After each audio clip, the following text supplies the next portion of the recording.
Welcome to the Gay Buddhist Forum, where teachers from all schools of Buddhism offer their perspectives on the Dharma and its application in modern times, especially for LGBTQI audiences. These talks are offered freely to the world and made possible by appreciative listeners. If you would like to support our efforts to share the Dharma with underserved audiences, please visit gaybuddhist.org. There you can donate, find a list of upcoming speakers, or enjoy many hundreds of these recorded talks dating back to 1996. Biography, San Francisco Insight doesn't exist anymore. It went like, after 35 years, I stepped down from there and it's over. And it was a big deal, but really kind of great. And part of what I'll speak about today will include the impermanence of everything. And so San Francisco Insight is impermanent, like all of us. And where I've been until yesterday, I came home yesterday, I've been teaching retreats at Spirit Rock. And I taught one retreat called the Fall Insight Retreat, a 10-day retreat. And then I had a one-day turnaround and started the Maranasati retreat. Maranasati is mindfulness of death. And how many people know the Maranasati Sutta? Anybody? Okay, do you know where Maranasati is in Buddhist teachings? Anybody? Great. Makes it more exciting. No, but because it's very interesting. Where it is, it's in the first foundation of mindfulness. Or what another translation I often use is the first foundation of awareness. And so it starts with the introduction to the Four Foundations that is said to lead to freedom. And then it talks about mindfulness of the body, posture, which you can feel right now. Just feel your body, just like it is. Relax, don't even move. And you don't, because it's right here, your body. And you can just be aware of it experientially, not conceptually. I mean, you can be conceptual too. I'm very inclusive about things like that. But experience is where the juice is in mindfulness. So just feel your body means you're being mindful of the body. And being mindful of the body somewhat means conceptually you know you're sitting, whether you're on a cushion or a chair. And it means you're aware of the, like if you feel your body, you might notice it feels heavy or light, or it feels warm or cool, or it might feel, you might notice the more subtle sensations of the pulsing of your heart and blood, or of course you may notice that your body is breathing. That's all part of mindfulness of the body in one of the components of that, which is mindfulness of posture, of just sitting here. And then of course there's mindfulness of the breath, which many people practice and is quite a central teaching both in Buddhism and many other traditions, to be mindful of the breath. And then it goes on and says to be aware in all activity is part of mindfulness of the body. And this is a key piece for me. Be mindful of the body in all activity, sitting, standing, walking, lying down, eating, right, drinking, urinating, defecating, speaking, and keeping silent is a mindfulness of the body practice. So right now I'm speaking and mindful of this body as it speaks. And I want to encourage you to be mindful of your body even before my words. Notice how you can feel your body or sense your body and still understand me. Is that doable? Anybody not understand me? Oh, yeah, it's just me. It's, what, do you understand me if you feel your body? Yeah, I certainly can. Okay, good. Okay. And so just that is a 24/7 practice. if you want, and people often want to know, how do you practice everywhere? I'm giving you the secret teaching. And I'm kidding a little because I like to kid a lot, but also I'm being serious. You can practice this. Nobody at Safeway has to know you're meditating when you're walking through and paying for your food or anywhere else. And you can do it in relationship with your family, with your friends, with your community. You can even do it if you're politically active. You can do it when you're active. Because your centeredness, which comes from mindfulness, comes from awareness of being here in the moment, is the key. And it's the key to the Dharma living in the world. And I believe that's important. So, because I was doing Maranasati, which is then, so it's the mindfulness of the body, mindfulness of breath, mindfulness in all activities, mindfulness of the elements, which is a more traditional way to be aware of the body, earth, air, fire, water elements are right here. They're part of our cellular nature. And you could be aware of that, the heaviness of earth, or the fluidity of even this is a part of the water element, or the breath is part of the air element, or the warmth of the body, or coolness is all part of the fire element. And you can feel that experientially. And again, if you come to teachings with me, I'm pushing the experiential reality. That's where the juice is. And that's where the juice is from start to finish. Because Buddhism's great to read about, think about, all that stuff, all good. But really, what's interesting to me is the aliveness of what can wake up. And what can wake up is right here. It's right here, nowhere else. There was one of my friends, Joseph Goldstein, who some people know. How many people here know who Joseph is? Joseph Goldstein, one of the founders of Insight Meditation Society on the East Coast, which is a sister center of Spirit Rock where I teach. How did I get to Joseph? Let me just think. I'm forgetting. Maybe it'll come back. Oh shit, I hate that when I lose it.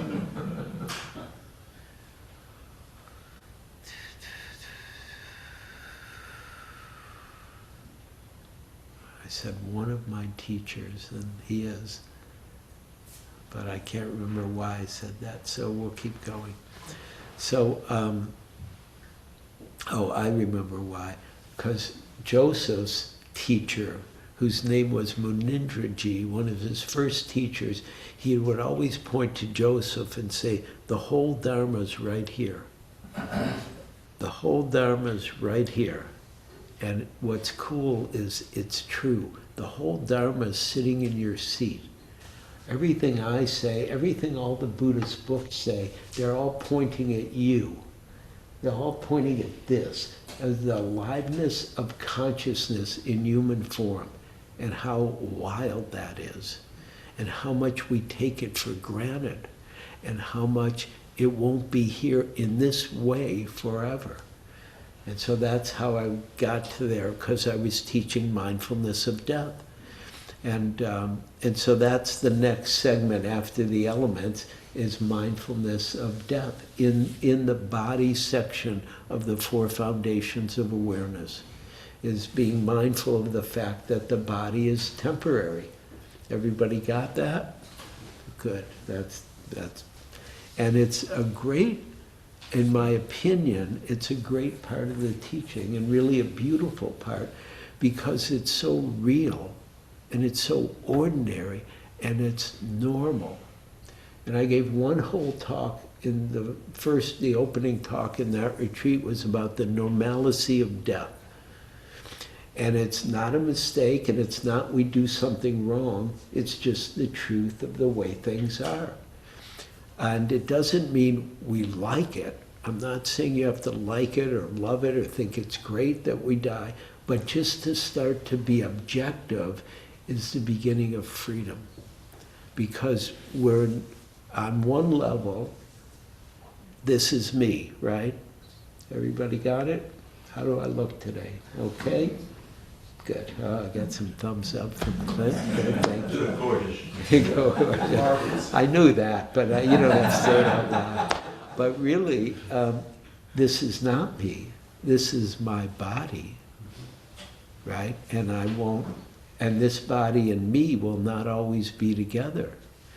And because we don't know what happens to consciousness when the physical body dies. And that gets interesting to me personally.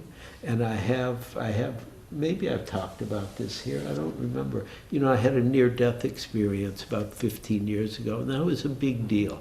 And I don't recommend it, you know, I had a bad bicycle accident, hit my head, hospital for 5 weeks, but for the first week, we didn't know what was going to happen. And I survived, and I'm glad I survived. I like being alive, it's pretty cool. But it won't be here forever. Eugene won't be here in this way forever. So, and I love that Buddhism is about being real, because being real is the key to being free. And I mean, I could talk about it any which way, but it's how do I want to say it? The misuse of the truth is really a great disservice to all of us.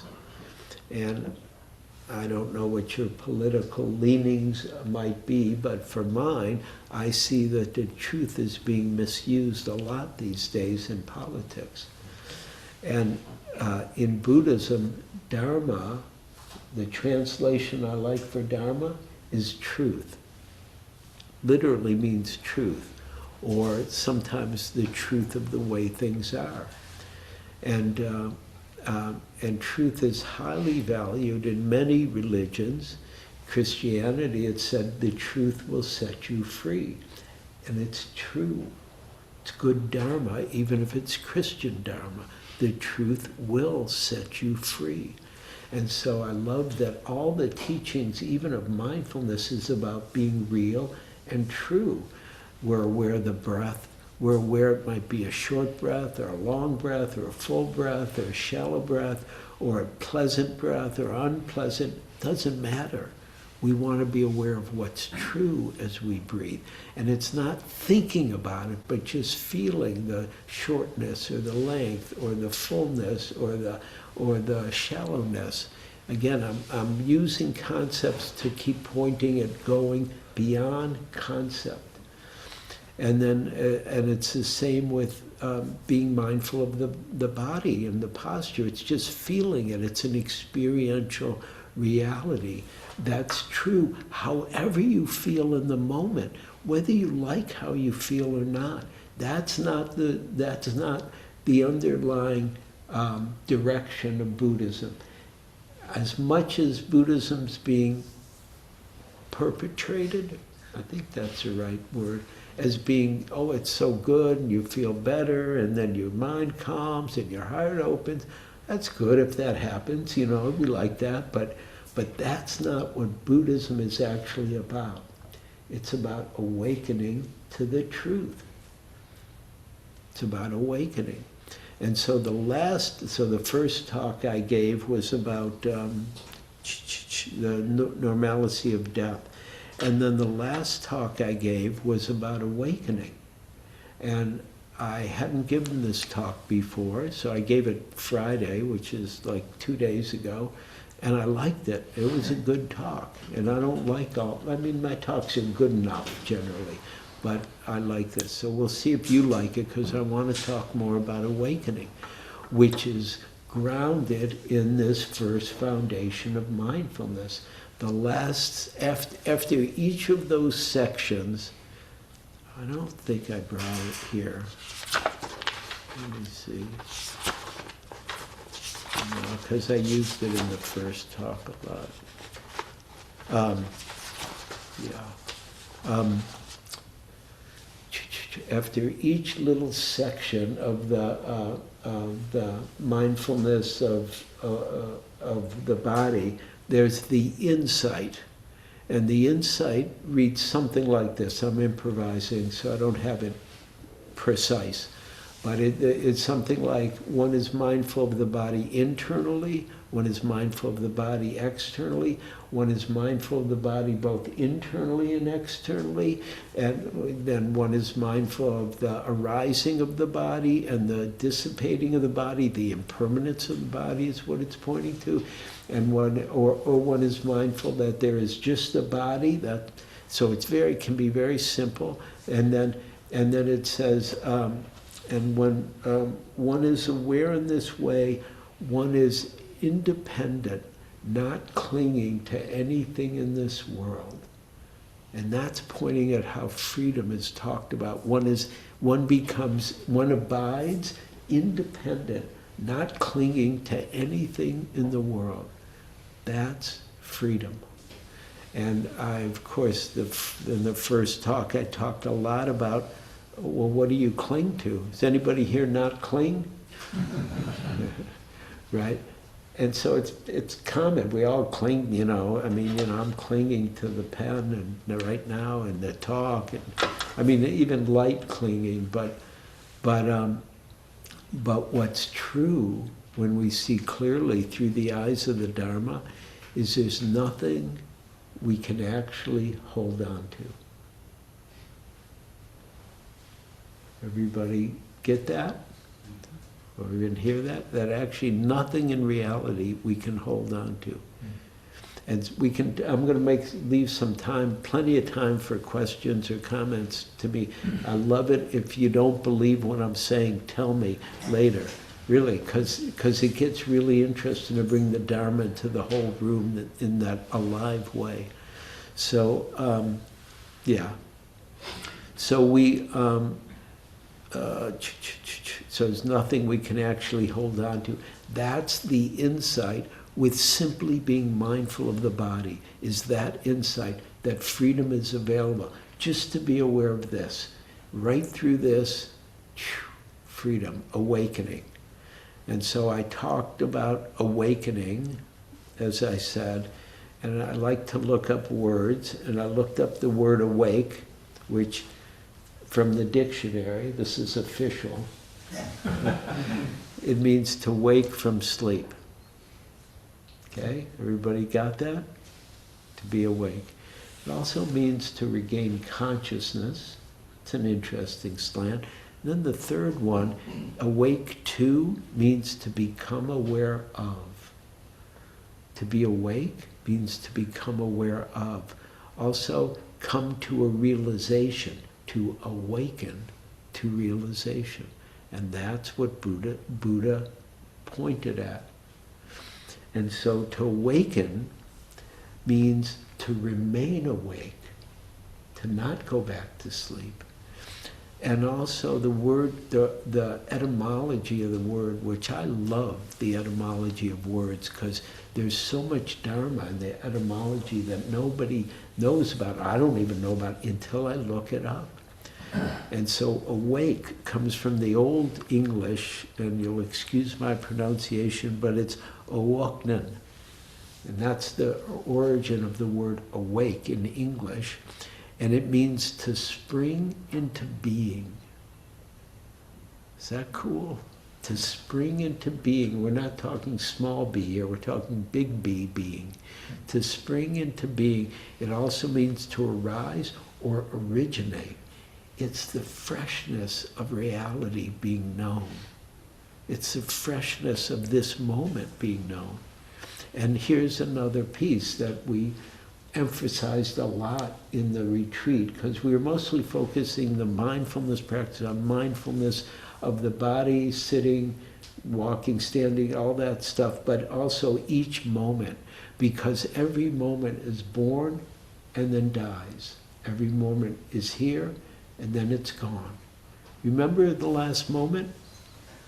It was just a moment ago. Anybody remember that? It's not here anymore.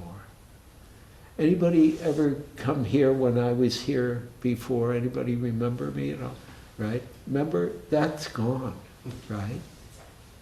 The past is gone. It's literally gone. Each moment is gone. And then this moment is brand new, and it's only here for an infinitesimal moment. I mean, moment's almost too big a word for how it's just and then and we can start to abide in that, in the harmony of the truth of reality, which is just unfolding moment by moment by moment. And so the etymology to spring into being, to rise, to originate, points to the freshness of reality that's here right now. And on one hand, I could say I gave this talk 2 days ago, but already this talk is fresh, it's new, it's way different than what I talked about, because you're different, I'm different, also the setting is different, the context is different. It's brand new, this talk, even though I gave this talk 2 days ago. And the name of the retreat is Contemplating Death, Awakening to Life.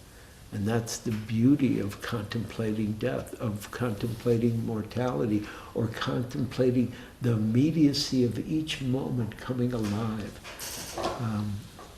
And about, contemplating death, awakening to life. And then I talked about awareness and the presence of awareness, because awareness is not a thing, it's a presence, and presence is not a thing. It's a state of being presence that's being pointed to, that's beyond the usual sense of self, or what we call the small sense of self in Buddhism. Sometimes it's called the big sense of self, or Buddha nature, or the magic of aliveness that can know itself. That's right here. That's sitting in each seat right here. There's nowhere to go to find it, because it's right where you are. The whole Dharma is right here. So this is one of my favorite Buddhist quotes, and I'm addicted to Buddhist quotes. I want to, I go to a Buddhist 12-step group. I'm addicted to Buddhist quotes. So this is from Zen Master Dogen, who said, to study the Buddha way is to study the self.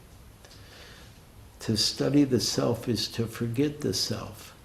To forget the self is to awaken. To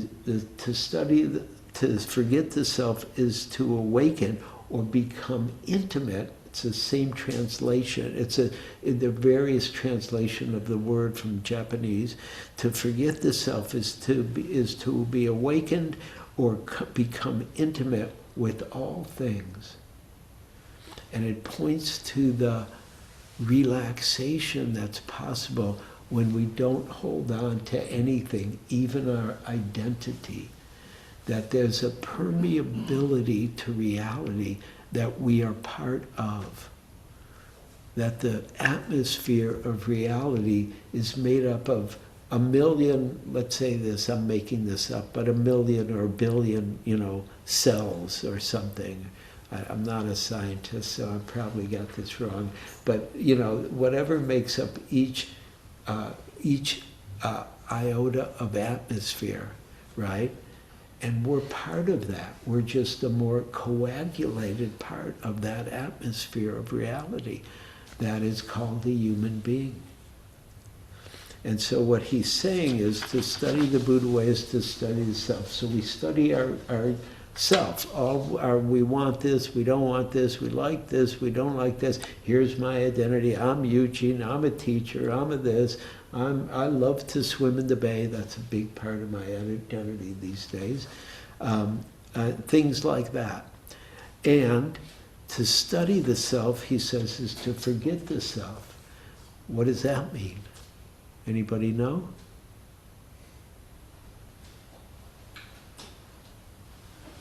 I think if you become aware of the world around you.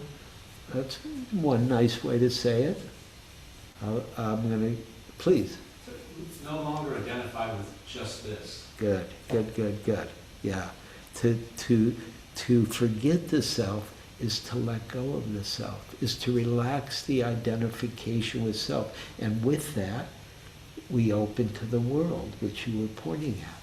We open to others. We open to all of reality. We're not static. What we are is not static. It's alive. And it's wild. And that's the best thing I'm going to say tonight. It's wild, because it is wild to be alive, because we won't always be alive in this way. So, let's see. So, to study the Buddha way, study self, be awakened, become intimate with all things. So part of what practice is, whether it's daily practice, group practice, retreat practice, and just because it's I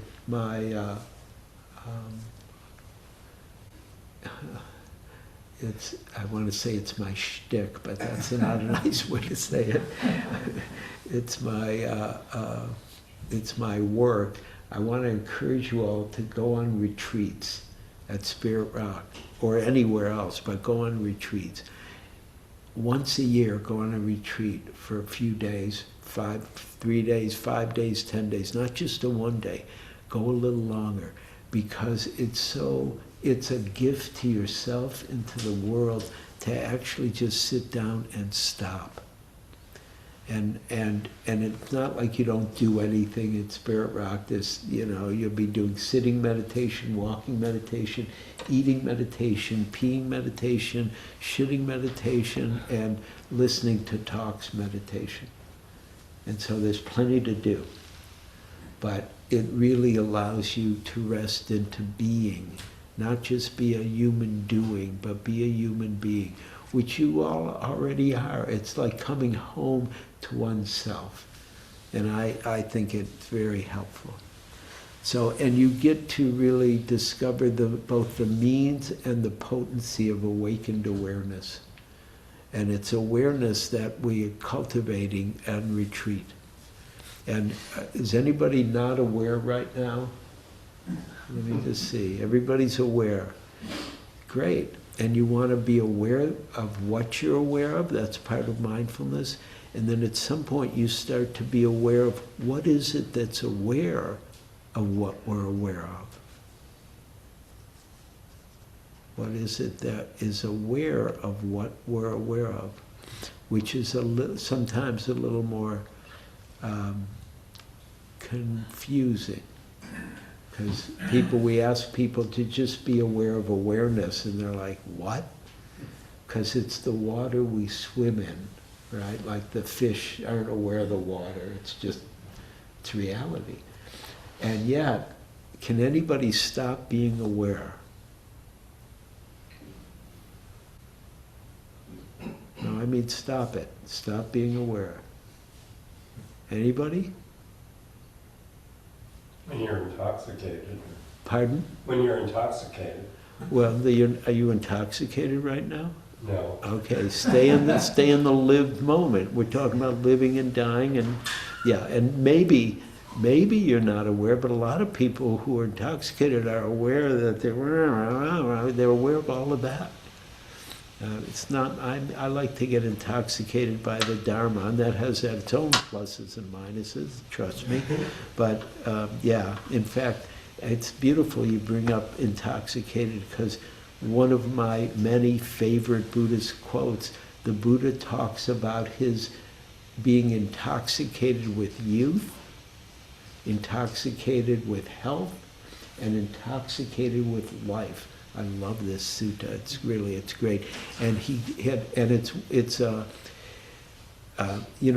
there's many myths in Buddhism. The main myth that led Buddha to awakening was that he saw an aged person, a sick person, an aged person, a dying person, and then he saw a practitioner who was practicing meditation, and that sent him to seek awakening. The other myth that I like even better is about this intoxication. He realizes that he was intoxicated with youth, with health, with life itself. And when he realized that, and he says the intoxication with youth vanished. And at some point the intoxication with health vanished. And the intoxication with life itself vanished. And something was freed up just from that. Because we're so identified, everybody agree, with youth, health, life.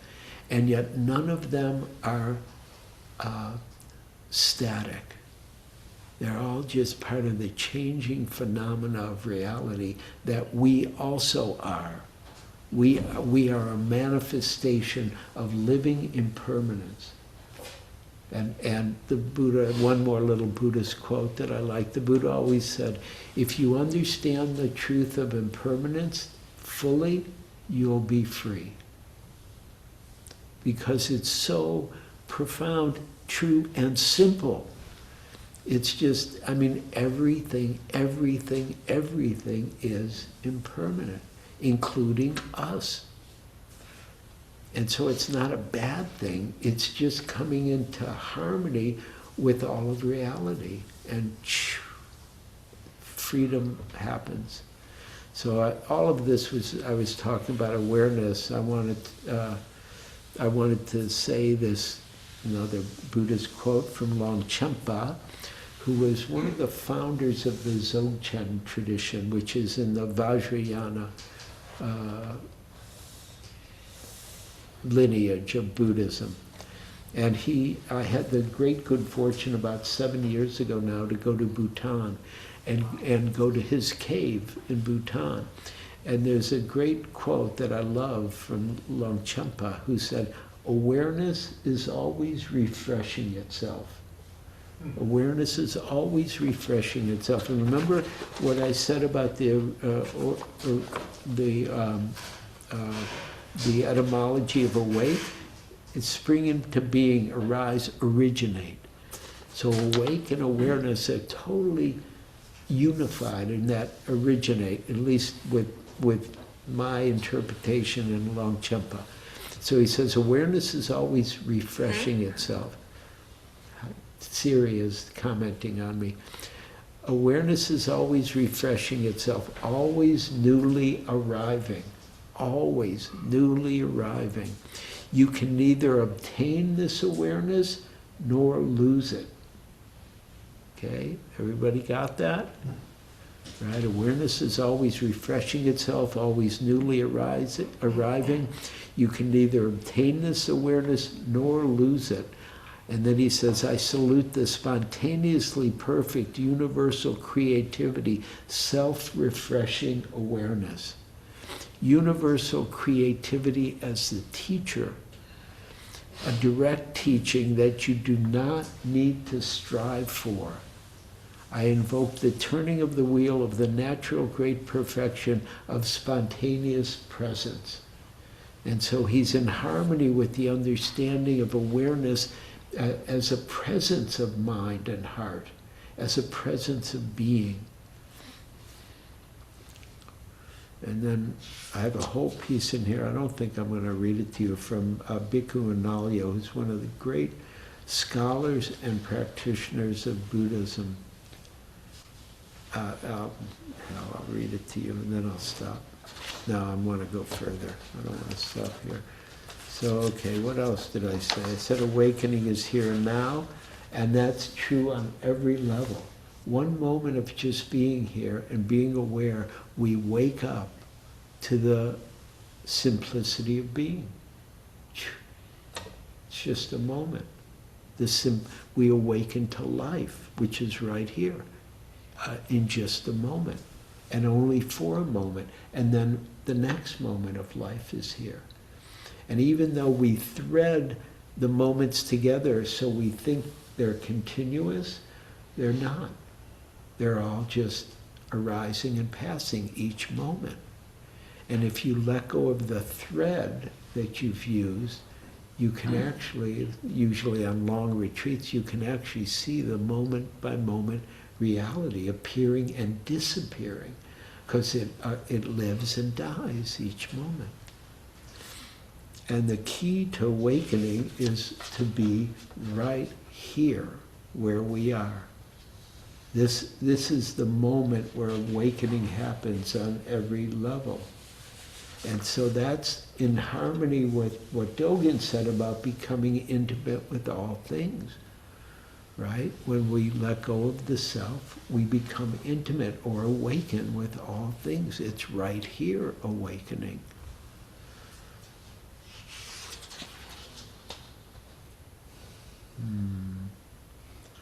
And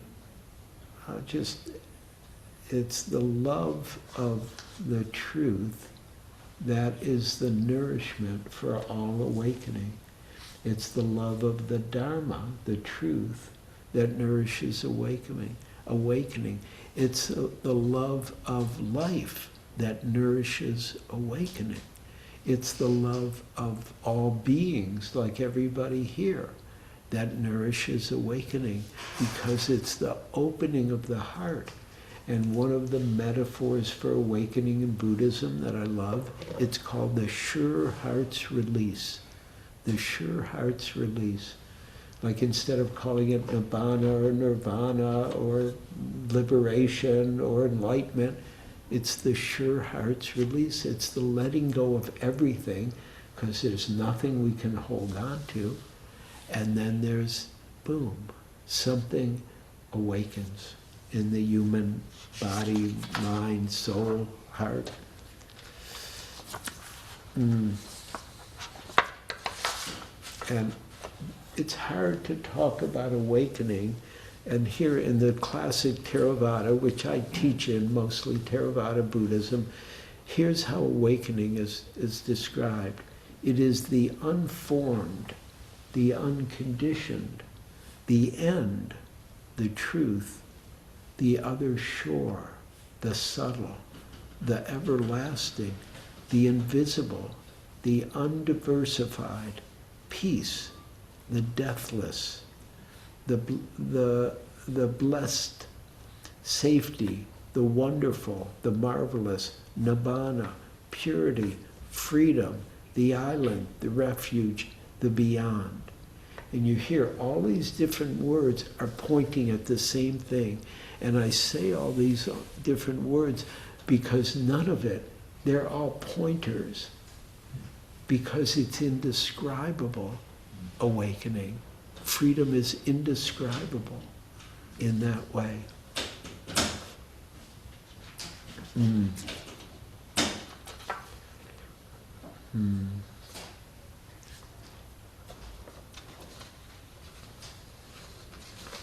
Okay.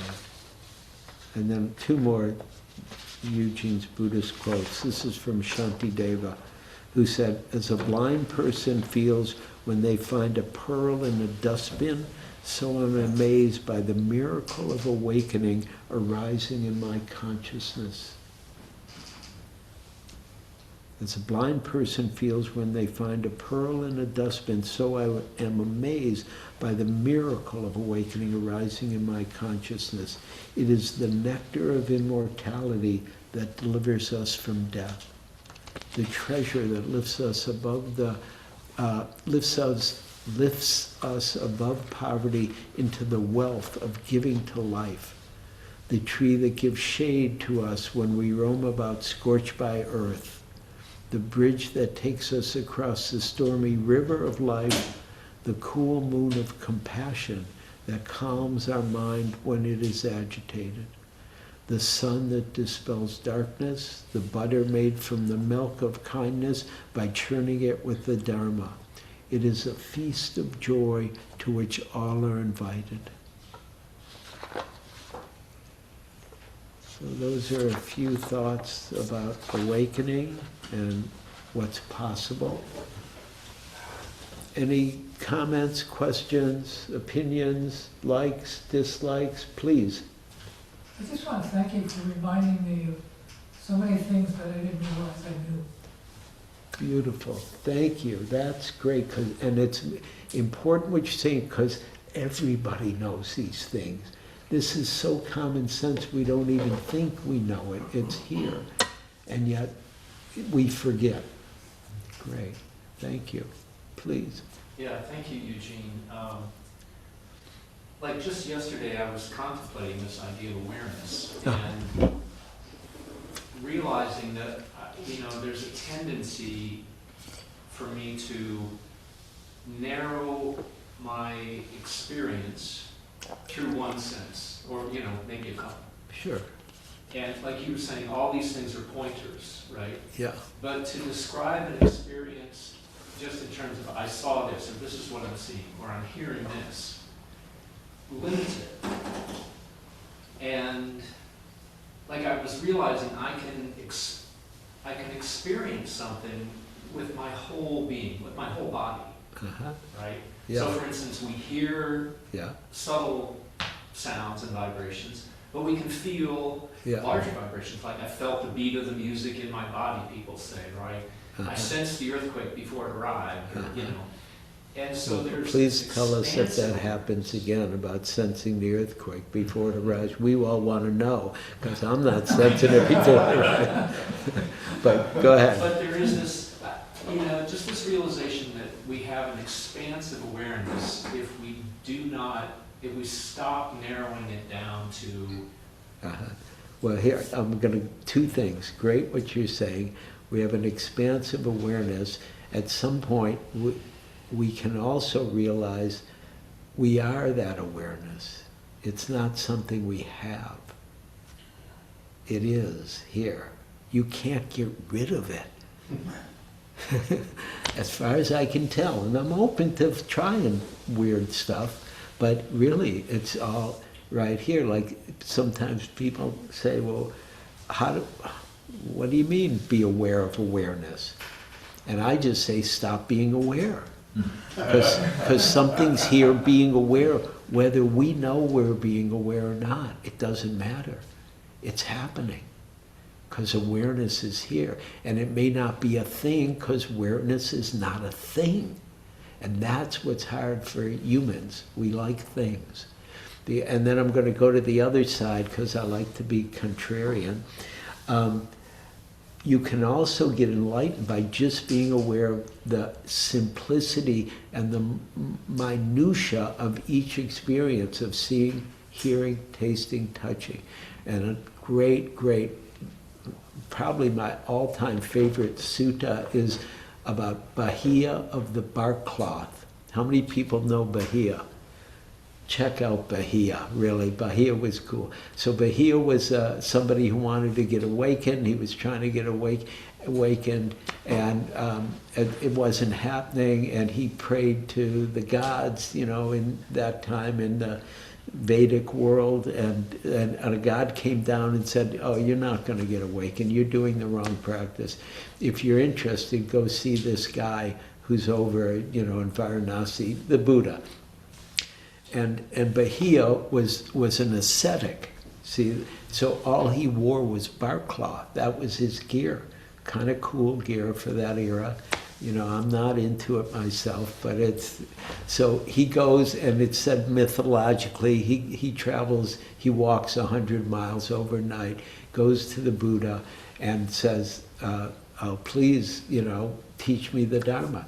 And the Buddha, I love this story, the Buddha's got his bowl, which is probably that big, because he's going for an alms round. He's hungry, and he's doing one meal a day. So he's saying, I'm happy to teach you another time, but not now. I'm going to lunch. But Bahia is very dedicated, so he asks him again. And the Buddha said, nope, sorry, lunchtime, I want to get there before they stop giving out the food. He starts to go, and Bahia trumps him. Bahia said, well, kind sir, we don't know if you will live or I will live till the next moment. So please give me the teachings now. And so the Buddha stops and says, okay, I'm going to give you the teachings. Listen, Bahia. And the teachings are literally, in the scene, just the scene, In the herd, just the herd. In the felt, just the felt. In the cognized, just the cognized. When you practice in this way, just the seed, in the seed, just the herd, etc., you will not be here, you will not be there, and you will not be in between. Just this is the end of suffering. And I'm going to say that last part again. He said, if you practice in this way, in the seed, just the seed, in the herd, just the herd, in the felt, just the felt, in the cognized, just the cognized, then Bahiya, you will not be here, nor there, nor in between. Just this is the end of suffering. And what he's pointing to is the absolute immediacy of each moment with nobody thinking about, oh, I'm aware of it. It just is. And the isness is totally empty at the same time that it's full. Something like that. Great, thank you for that. Because I love Bahiya, really. I mean, I'm an old Bahiya guy. Who else? Please, Clint, how are you? I'm okay. How are you? I'm great. Hey, I'm happy to almost be done and I can go see the 49ers game. Come on. Well, now I'll keep my question short so you don't miss that. Thank you. I just want to follow up on what you just said, because first, I'm not very good at being in the present moment. I had my favorite tapes I like to play while I'm waiting for a bus or walking down the street. But there were times where I catch me doing that, and for an experience, okay, I'm just going to be in the present moment. So then I do that, and I note everything around me, and things more vivid and more real. Yeah. But every time, sometimes, very, very rarely, and maybe it's what we're talking about, I'm aware without being aware that I'm aware. And it's magical. It's kind of like, there's not a person observing this, there's just... Yeah, there's just there's a knowing. There's a direct knowing. Yeah, so was that what you were talking about? Yeah. No, and it's beautiful because Ajahn Chah, who's really one of the fathers of the lineage I teach in, he was Jack Kornfield's teacher, Ajahn Chah, and I have been taught and mentored by Jack.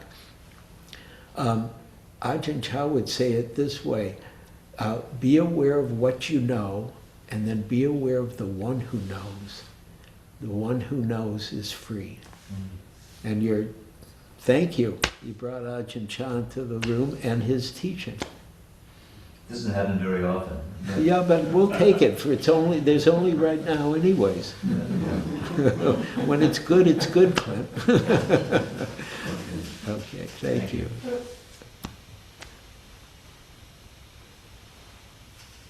Got a couple more minutes. Hi, Eugene. Thank you. I feel so grateful for your talk, and I did a lot of practice with Donald Rothberg.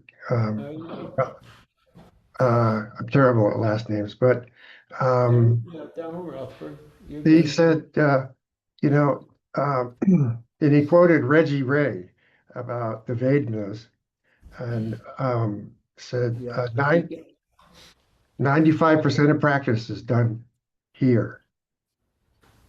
So before we even get to the Vedas, if we can be really only here and really right now, only now, we can simply spring into being, as you said. I love that etiology or etymology. And it's not in time or space.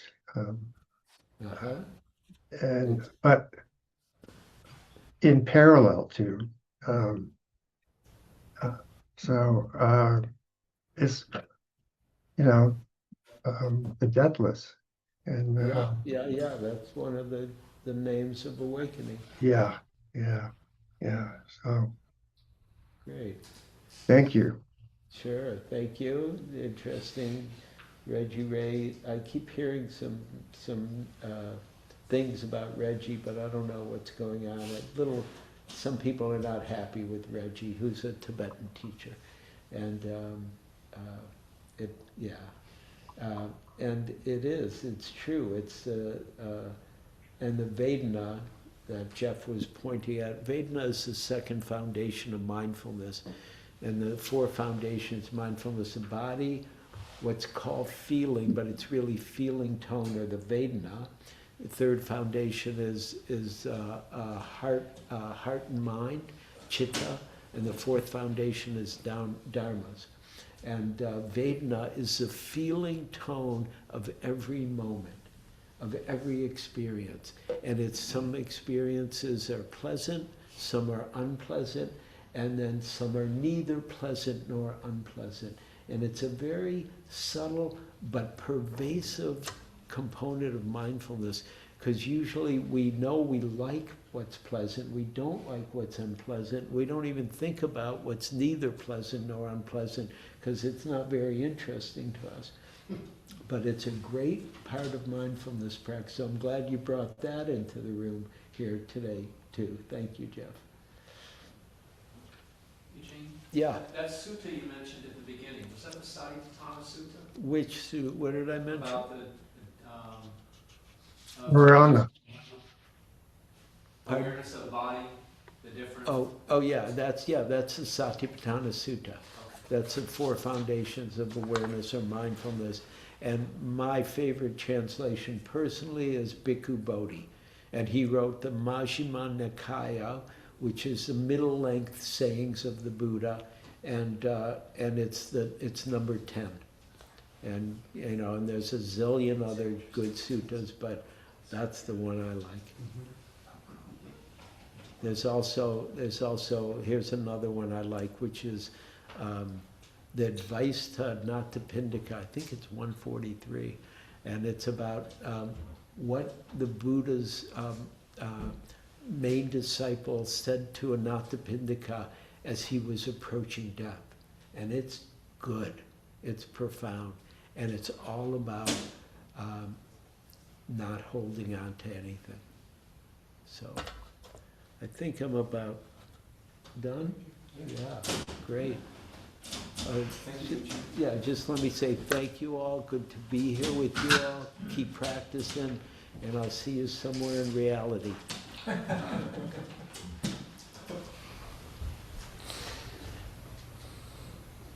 Taking a moment to reflect on the blessing and goodness that we have to be here today, to be alive, to be aware, and to be able to share the Dharma together, and to really nurture and bathe in the goodness of the Dharma, the truth of the teachings. And may the blessings that we experience, may it go out in every direction, touching beings in our families, our communities, in our cities, in our countries, in our continents, in our worlds, touching human beings and non-human beings, and letting the blessings of the Dharma permeate reality above, below, to every side. May all beings be happy and peaceful. May all beings be safe, protected. May all beings be as healthy as possible. May all beings live with ease. May all beings be free.